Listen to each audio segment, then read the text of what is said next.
Welcome to Kenton's videos. Enjoy the video. You start by signing into your Microsoft account where rewards data lives. Once signed in, go to your info and locate Contact Info. This is where phone numbers are managed.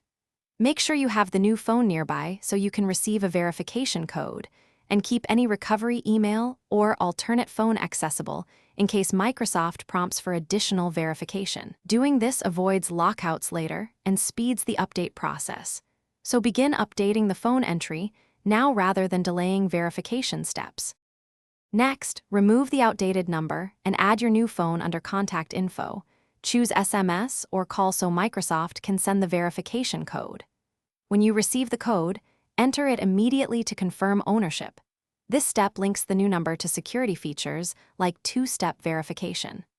Once verified, go to Security Advanced Security Options to ensure the number is used for authentication and notifications. Make sure settings reflect your preference for codes versus authenticator prompts, which keeps rewards active. Finally, confirm the updated number on the Microsoft Rewards site under Profile and Contact Info.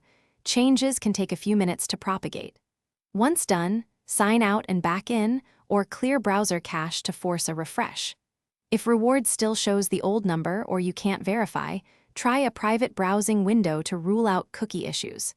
If problems persist, contact Microsoft Support and provide screenshots plus the exact error.